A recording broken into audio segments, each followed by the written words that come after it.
तो बात करेंगे कन्या लगन वालों के लिए जून का महीना कैसा बीतेगा। जो कुंडली अभी आप स्क्रीन पे देख पा रहे हैं, ये जून के महीने के हिसाब से ही बनाई गई है और जो गोचर आपको नजर आ रहा है वो लगभग जून के महीने में जैसा गोचर रहेगा वैसा ही है। लेकिन फिर भी गोचरीय स्थितियों में परिवर्तन के कारण कुछ ग्रहों की जो स्थितियां हैं बदल भी सकती हैं। तो सबसे पहले हम देखेंगे गोचर को, उसके बाद कुंडली की जो प्लेसमेंट है उसके हिसाब से आगे बढ़ेंगे। सबसे पहले अगर हम बात करें गोचर में सूर्य की, तो 15 जून तक ये वृषभ में रहने वाले, इसके बाद ये मिथुन में जाएंगे। बुध का गोचर वृषभ में होगा और 24 जून से ये चेंज होकर ये भी मिथुन राशि में चले जाएंगे। शुक्र और मंगल दोनों ही कर्क राशि में रहेंगे और जहां शुक्र अपनी मित्र राशि में रहेंगे वहीं मंगल अपनी नीच की स्थिति में शुक्र के साथ युति करते हुए कर्क में रहेंगे। गुरु का गोचर अभी मेष में हो रहा है, शनि का कुंभ में हो रहा है और 17 जून से ये मीन में वक्री होने जा रहे हैं। चंद्रमा 1 जून को तुला में गोचर करेंगे। राहु अभी मेष में गोचर कर रहे हैं और केतु तुला में गोचर कर रहे हैं। तो ये गोचरीय स्थितियां हैं जहां पर आप ये क्लियरली देख सकते हैं कि कौन सा ग्रह कहाँ गोचर कर रहा है और कब वक्री हो रहा है। अब अगर हम बात करें आपके चार्ट के हिसाब से, तो सबसे पहले हम लग्नेश से ही स्टार्ट करते हैं हमेशा। और लग्नेश की जहां तक बात है, बुध आपके लग्नेश बनते हैं और वो आपके 10th लॉर्ड भी हैं। इनका गोचर आपके 9th हाउस में होगा। 9th हाउस में होने की वजह से और यहाँ सूर्य भी साथ रहेंगे। ऐसे में अपने कोई दूर का प्लान अगर करना हो करियर से रिलेटेड काम के लिए या अपनी हायर स्टडीज के लिए, तो उसमें आप यहाँ पे काफी ज्यादा सक्सेसफुल हो सकते हैं। मान लीजिए आप पहले से ही कोई लॉन्ग डिस्टेंस टूर का प्लान बना रहे हैं या विदेश जाने का प्लान बना रहे हैं या अपने स्टडी पर्पज के लिए या कोई और पर्पज के लिए विदेश जाने का प्लान बना रहे हो, तो ये आपके लिए काफी बेटर रहेगा। इसके अलावा फादर के साथ संबंध काफी अच्छे रहेंगे, आपको भाग्य बहुत ज्यादा साथ देगा और आपकी हेल्थ अच्छी रहेगी। आपको घूमने फिरने का काफी ज्यादा मन करेगा इस दौरान। तो ये महीना काफी मौज मस्ती में बीतने वाला है आप लोगों का। अब यहाँ जो बुध हैं वो लग्नेश और 10th लॉर्ड होने की वजह से जिन लोगों को भी जॉब में समस्या आ रही है, उनकी जॉब में जो दिक्कत आ रही है सॉल्व होगी और कुछ हद तक उनको काफी रिलीफ मिलेगा। साथ ही जो लोग बिल्कुल फ्रेशर हैं, जो नई जॉब ढूंढ रहे हैं, बिल्कुल फ्रेश हैं, उनको काफी ज्यादा यहाँ पे एक सहायता मिलने वाली है।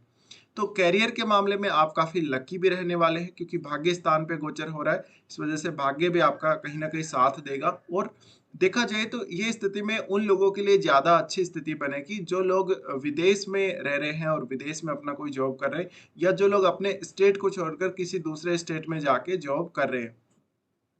अब यहाँ जो कंडीशन है, ये जो स्थिति है, गोचर है, ये लगभग 15 तारीख तक सभी लोगों को फेवर करेगा। लेकिन 15 तारीख के बाद ये जो गोचर है वो ज्यादातर उन लोगों को बहुत ज्यादा ही फेवर करेगा जो सरकारी नौकरी की तलाश में है या जो ऑलरेडी सरकारी नौकरी कर रहे हैं।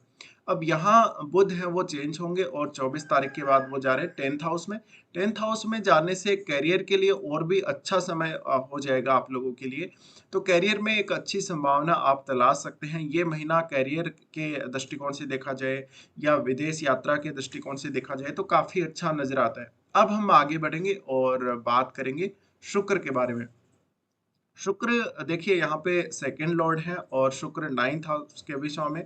शुक्र का गोचर होगा कर्क राशि में जहाँ ये अपने मित्र राशि में रहेंगे, मंगल के साथ रहेंगे, तो मंगल नीच की स्थिति में है। ऐसे में आपके नेटवर्क में कुछ ऐसी स्त्रियां जिनसे आपके काफी मतभेद हो सकते हैं, तो आपको नेटवर्क सर्कल का ध्यान रखना है। कुछ लोग आपसे ऐसे जुड़े हुए हो सकते हैं जो आपका कोई गलत फायदा उठा सकते हैं, आपको चीट कर सकते हैं। यहाँ पे शुक्र होने से आप कुछ गलत तरीकों से धन कमाने को देखेंगे। वैसे तो शुक्र मित्र राशि में है, लेकिन नीच के मंगल के साथ होने की वजह से इनकी जो प्रवृत्ति है वो बदलेगी और कहीं ना कहीं मंगल का बहुत तेजी से प्रभाव शुक्र पर पड़ेगा। तो आपको यहाँ ये ध्यान रखना है कि गलत तरीके से किसी से पैसा लेना या गलत तरीके से पैसा कमाने को आप ना देखें। इसके अलावा शुक्र यहाँ से वो देखेंगे पंचम भाव को, तो प्रेम संबंधों में सफलता दिला सकते हैं, लेकिन आपकी इंसल्ट हो सकती है, काफी ज्यादा आपको बदनाम कर सकता है कोई।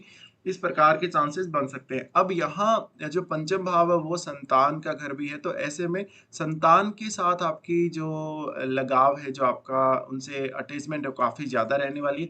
संतान के साथ क्योंकि मंगल की नीच दृष्टि यहाँ पड़ रही है, साथ में जो मंगल का गोचर है यहाँ पे मंगल का गोचर भी काफ़ी ज़्यादा प्रॉब्लमैटिक आपको रहने वाला है, लेकिन हम अभी सिर्फ़ और सिर्फ़ शुक्र की बात कर रहे हैं। तो शुक्र की जहाँ तक बात है, देखिए पैसा आपके हाथ में ज़रूर आएगा इस मंथ में और पैसे का आपको लाभ होगा, भले ही आपको एक क्विकली कहीं से धन मिले, आपका कहीं से अटका हुआ पैसा मिले या कोई भी प्रकार से आपको धन हाथ में आए। इसके अलावा अगर आप अपने वर्क प्लेस को छोड़ के कहीं दूर जाना चाहते हैं, कुछ समय के लिए मौज-मस्ती करना चाहते हैं, उसके लिए भी समय काफ़ी बेहतर है। और जो लोग अपने घर को छोड़कर कहीं दूसरी जगह जॉब कर रहे हैं, कहीं दूसरी जगह काम करने गए हैं या विदेश में गए हैं, उन लोगों के लिए स्थितियाँ काफ़ी अच्छी दिखती हैं। अब हम बात करेंगे मंगल के बारे में। मंगल तृतीयेश और अष्टमेश होके गोचर कर रहे हैं नीच की स्थिति में, लाभ स्थान में। तो ऐसे में आप कुछ गलत तरीके अपना सकते हैं, गलत तरीके यूज़ कर सकते हैं धन कमाने के लिए या किसी से पैसा उधार लेने के लिए। आपके बहुत सारे ऐसे फ्रेंड्स के साथ आपके संबंध बिगड़ सकते हैं, जिनके साथ आपका बिहेव अच्छा नहीं होगा।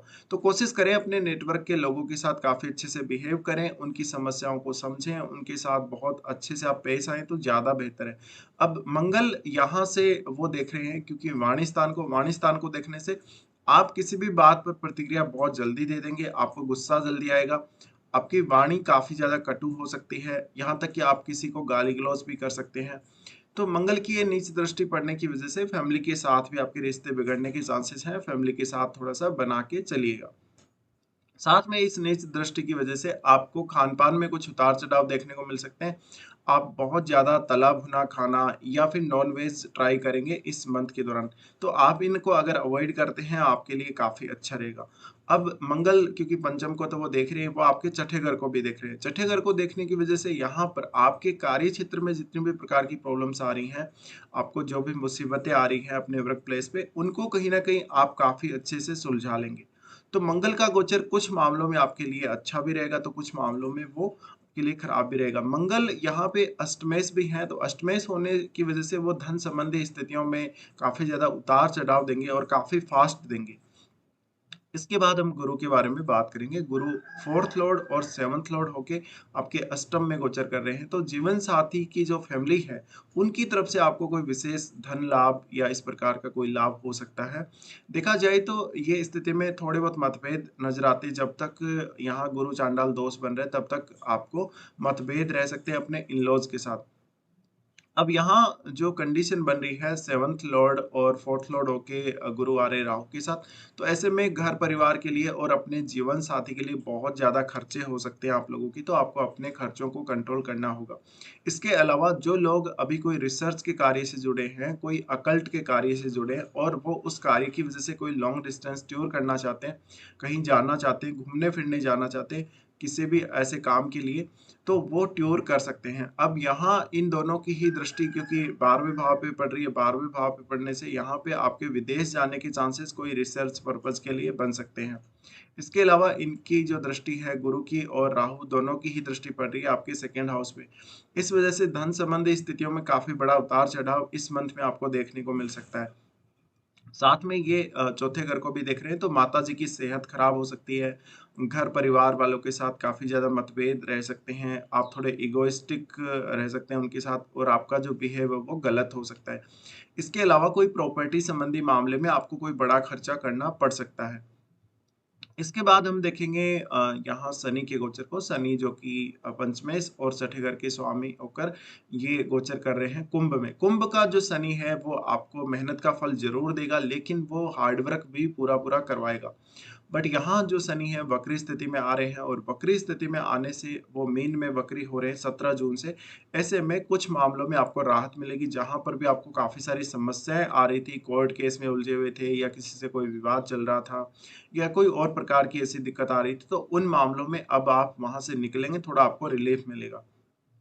इसके अलावा शनि जो कि अष्टम भाव को देख रहे हैं, अष्टम भाव को देखने की वजह से आपका डेली लाइफ में थोड़ा-सा स्ट्रगल बढ़ सकता है। शनि का एस्पेक्ट रहेगा आपके 12वें भाव पे, 12वें भाव पे एस्पेक्ट रहने की वजह से फॉरेन टूर में थोड़ा बहुत डिले सामने आ सकता है। साथ ही यहाँ पे हम देखें तो इनका जो एस्पेक्ट है, वो यहाँ पे है 3rd हाउस पे, 3rd हाउस पे एस्पेक्ट होने की वजह से कहीं न कहीं भाई-बहनों के साथ मतभेद सामने ज़रूर आ सकते हैं। फिर ये मीन में वक्री होने जा रहे हैं। मीन में जब ये वक्री होने जा रही है तो आपका कोई भी बिज़नेस हो, आपको कोई नया बिज़नेस स्टार्ट करना हो, वो आप इस समय स्टार्ट कर सकते हैं, क्योंकि यहाँ जब शनि वक्री हो रहे हैं तो ऐसे में वो अपना डिले वाला प्रभाव कम कर देते हैं, जिससे आपका हर काम काफ़ी तेज़ी से और नॉर्मल स्पीड से बनने लगता है। तो कुछ इस प्रकार से ये गोचर रहेगा। अब हम आगे बढ़ जाते हैं यहाँ पे और बात कर लेते हैं चंद्रमा के बारे में भी। चंद्रमा का गोचर काफ़ी ख़ास है। चंद्रमा इस मंथ के स्टार्टिंग में आपके सेकंड हाउस में रहने वाले हैं, जहाँ पर वो केतु के साथ युति करेंगे। ऐसे में मन आपका ठीक नहीं रहेगा, मानसिक स्थिति थोड़ी-सी आपकी उतार-चढ़ाव भरी रह सकती है और फैमिली के साथ कुछ समस्याएँ, और अगर आपको आँखों से संबंधित कोई समस्या है, तो मंथ की स्टार्टिंग में थोड़ा ध्यान अवश्य रखें। अब यहाँ केतु जब भी इस प्रकार से युति में है चंद्रमा के साथ, तो चंद्रमा जब भी इस प्रकार से युति करते हैं, फैमिली संबंधी इश्यूज आपके सामने आ सकते हैं इस मंथ के स्टार्टिंग में, और फैमिली की चिंता बहुत ज़्यादा रहेगी, खान-पान की चिंता, अपने घर परिवार की प्रॉपर्टी की चिंता आपको सता सकती है। इसके बाद चंद्रमा जाएँगे तीसरे भाव में, जहाँ वो नीच की स्थिति में आ जाएँगे। नीच की स्थिति में आने की वजह से आप कुछ गलत डिसीज़न ले सकते हैं या कुछ ऐसे गलत कार्य कर सकते हैं, जो आपको एक्चुअल में नहीं करने चाहिए, और उनसे आपको नुकसान भी हो सकता है। तो अब अगर आप राहु का मीन राशि वाले गोचर का वीडियो देखना चाहते हैं, तो आप प्लेलिस्ट में ज़रूर चेक कर सकते हैं। फिलहाल हम यहाँ से आगे बढ़ेंगे और देखेंगे कौन-कौन से ग्रह आपको किस-किस टाइम पे यहाँ पे परेशान कर सकते हैं, यानी कि अच्छे और खराब दिन। तो कुछ अच्छे दिनों में अगर हम बात करें कन्या लगन वालों के लिए, तो काफ़ी सारे अच्छे दिन आप लोगों के लिए निकल के आते हैं इस मंथ में, जिसमें से 5, 6, उसके बाद 15 से 17 तारीख तक और 20 से 22 तारीख तक का समय काफ़ी उपयुक्त है। तो जो काम आपके नहीं बन रहे हैं, जिन कामों में बहुत ज़्यादा आपको स्ट्रगल करना पड़ रहा है, बहुत ज़्यादा मेहनत करनी पड़ रही है, उन कामों को आप इन दिनों में ट्राई एक बार अवश्य कर लें, जिससे आपके जो कार्य हैं वो ईज़िली बनने लगेंगे। इसके बाद हम देखेंगे कुछ खराब दिनों को। खराब दिनों में बात करें तो चंद्रमा का गोचर जब कुंभ में होगा 9 और 10 तारीख को, इस दौरान आपको मानसिक चिंता बहुत ज़्यादा रहेगी। इधर-उधर का कार्य होने से आप किसी भी काम को ठीक से नहीं सँभाल पाएँगे। 9 और 10 को किसी के साथ भी पैसे का लेन-देन करने से बचें। साथ ही अपने डेली रूटीन को जितना अच्छे से आप रख सकते हैं, उतना अच्छा रखें और समय पे हर काम को पूरा करने की कोशिश करें। चंद्रमा का गोचर जब मेष राशि में होगा 13 और 14 को, इस दौरान मानसिक रूप से स्थिति अच्छी नहीं होगी, मानसिक तनाव काफ़ी ज़्यादा रहेगा। इसके अलावा कुछ हद तक ये भी पॉसिबल है कि आप या तो अपना पैसा गँवाएँगे या फिर आपको मोटा पैसा कहीं से आएगा। चंद्रमा का गोचर जब सिंह राशि में होगा 23 और 24 को, ये 2 दिन अवॉइड कीजिएगा। हेल्थ की प्रॉब्लम्स काफ़ी सारी रह सकती हैं। इसके अलावा देखा जाए तो इन 2 दिनों में आपको खर्चे बहुत ज़्यादा हो सकते हैं। खर्चों पे नियंत्रण करना काफ़ी मुश्किल होगा, आपकी मनःस्थिति अच्छी नहीं होगी, और 23 और 24 का समय आपको हेल्थ वाइज़ कोई बहुत बड़ा खर्चा करवा सकता है, या अपने खुद के परिवार के लिए या अपने खुद के पर्सनल यूज़ के लिए कोई बहुत बड़ा खर्चा करवा सकता है। तो ये कुछ दिन हैं जहाँ पे आपको थोड़ा ध्यान रखना पड़ेगा। फिलहाल ये वीडियो देखने के लिए धन्यवाद।